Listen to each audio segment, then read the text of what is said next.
have my voice heard, that's for sure. A little bit of my experience, as her mom.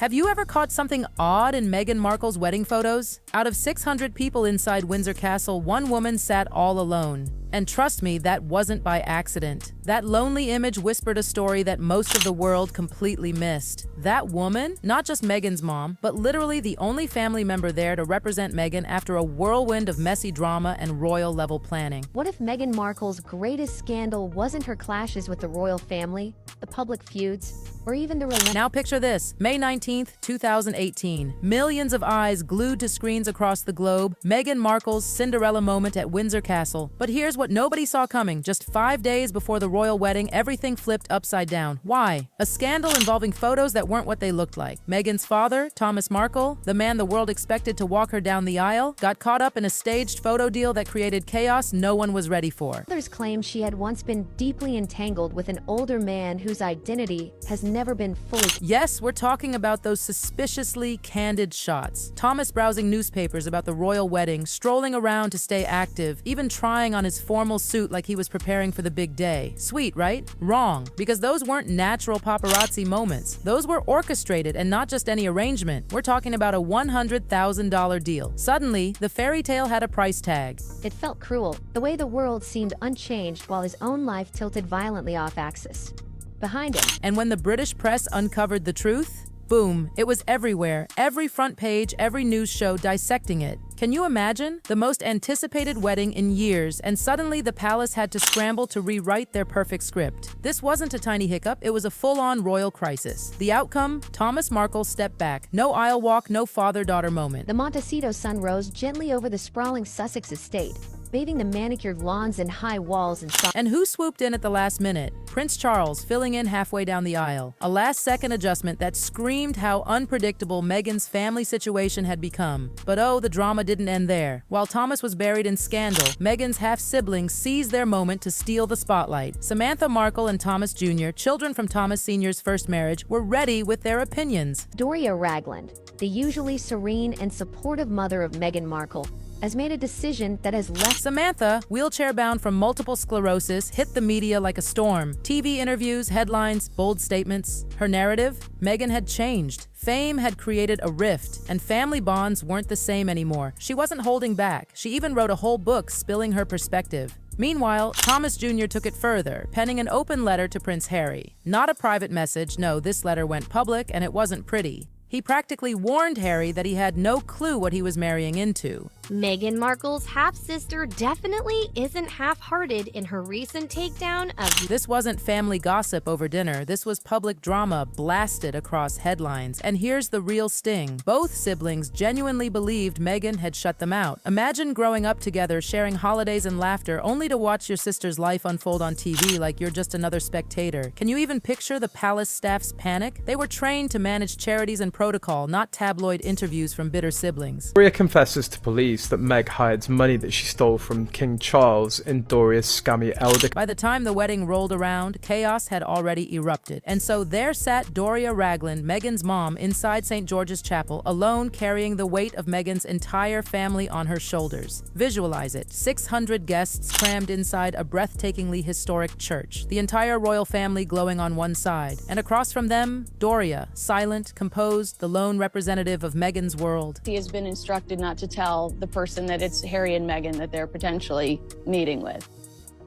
It was one of those scenes that burned itself into memory. Royals laughing, guests chatting, the buzz of celebration filling the chapel. And in the midst of it, Doria, calm, collected, her presence radiating significance. Everyone could feel the magnitude of that moment. Meghan Markle added another royal first to her list on Thursday when she brought her mother, Doria Ragland, to her first royal hosting event. And here's the truth. This wasn't coincidence. This was a calculated choice. With Thomas sidelined by scandal and half-siblings uninvited after their media circus, Meghan and the palace kept it clean, simple, and respectful. No extra drama, no extra noise, just the one person who mattered most. And honestly, the way Doria carried herself was flawless. She wasn't just there as Meghan's mom, she was the embodiment of Meghan's family. Now imagine the pressure. This was the most watched wedding of the decade. Millions of eyes, endless cameras, every headline ready to pounce. And yet, Doria sat there, unshaken, calm, graceful, as if she'd been preparing for this moment her entire life. Not once did she crack under the weight of global scrutiny. That poise, that was raw strength. And let's be real, this decision revealed something deeper about Meghan. She didn't pack the chapel with distant relatives just to make it look proper. Instead, she chose the one person who had always stood by her through thick and thin. Doria had been there through every heartbreak, every career struggle, every confusing family change. She wasn't just a seat filler, she was Meghan's anchor.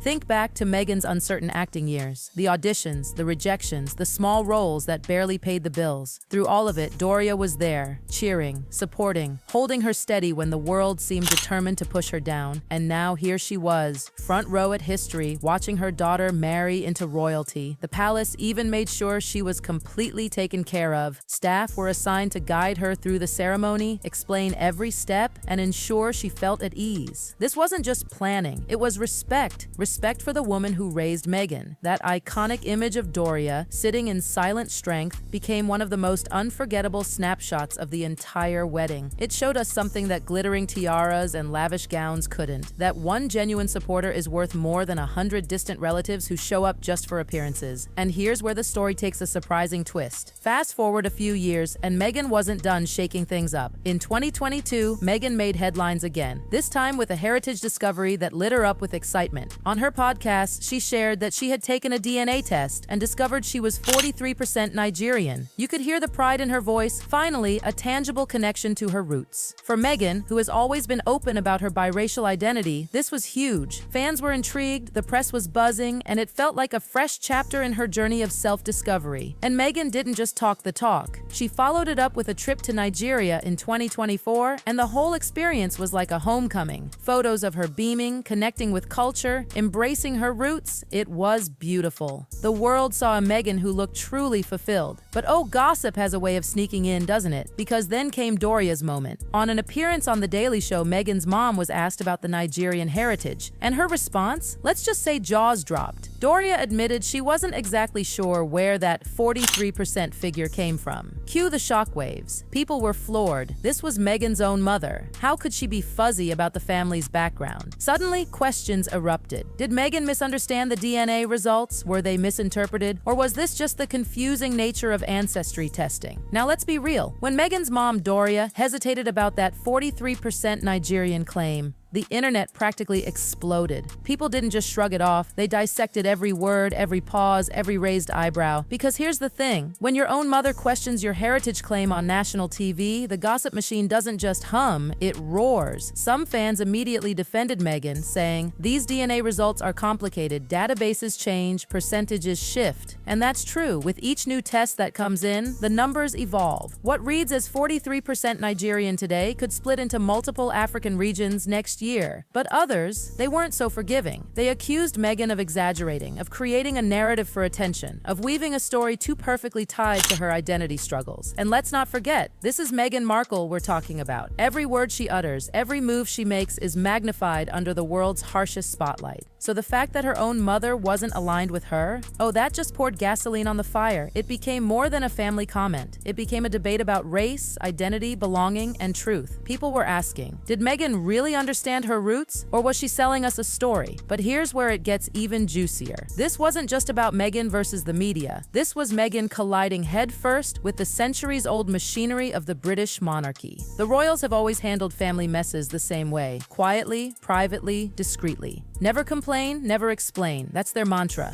But Meghan, she comes from an American family culture where you say it out loud, you go on TV, you write books, you post on social media. That's just how things are done. So when these two worlds clashed, the stiff upper lip royals versus the outspoken Markle clan, it was like mixing fire with gasoline. The result? Explosive. Think about it. For centuries, the royals survived by keeping everything behind closed doors. Affairs, scandals, power struggles, you name it, they managed it all with polished smiles and carefully drafted statements. But suddenly, they were faced with Samantha Markle giving interviews, Thomas Jr. writing public letters, and Meghan herself spilling her truth on podcasts. It was chaos for the palace. And honestly, can you blame the royals for limiting the guest list? Imagine being a royal aide tasked with managing Thomas Jr.'s rants or Samantha's TV appearances. There's no royal handbook for that. And here's where things really blew up, because this wasn't the 1950s where a few polished headlines could contain the scandal. This was the age of social media. Every half-brother's open letter, every half-sister's interview, every stage paparazzi photo, it didn't just appear in newspapers. It went viral. Screenshots, TikToks, YouTube breakdowns. Suddenly everyone had a theory. Everyone had a microphone. Back in the day, the royals could whisper to a few trusted editors, release a prim little statement, and boom, damage controlled. But with Meghan's family, forget it. The internet made sure the drama had a life of its own. One tweet turned into a thread. One tabloid headline became a meme. One TV appearance by Samantha Markle spiraled into Reddit conspiracies and late-night comedy bits. And every single cycle circled back to the same haunting image, Doria Ragland sitting all alone at the wedding. Think about it. Meghan's half-siblings weren't just venting in private. They were out there writing books, giving interviews, and dropping bombshells in front of millions. And once social media got a hold of it, the palace had zero control. Suddenly, instead of one neat fairy tale narrative, there were hundreds of competing storylines swirling around Meghan's wedding and her family, and let's not pretend people didn't eat it up. Fans went frame by frame through the wedding footage, analyzing Kate's facial expressions, Harry's whispers, Doria's posture. Did Meghan smile too wide? Did Kate roll her eyes? Did Doria look too solemn? Every second became a clue in the great royal soap opera. Meanwhile, the palace? They were drowning. These were people trained in centuries-old traditions, suddenly expected to fight viral hashtags and TikTok theories. Can you even imagine some elderly courtier trying to fact-check Samantha Markle's latest interview on Twitter? It was a war they weren't prepared to fight. And that's the heart of it. The royal wedding wasn't just a marriage, it was a cultural collision. The monarchy, built on silence and control, facing off against Meghan's family, built on openness and spectacle, and in the middle of it all, Meghan and Harry trying to carve out their fairy tale moment while the world debated whether their story was Cinderella or a Netflix soap opera.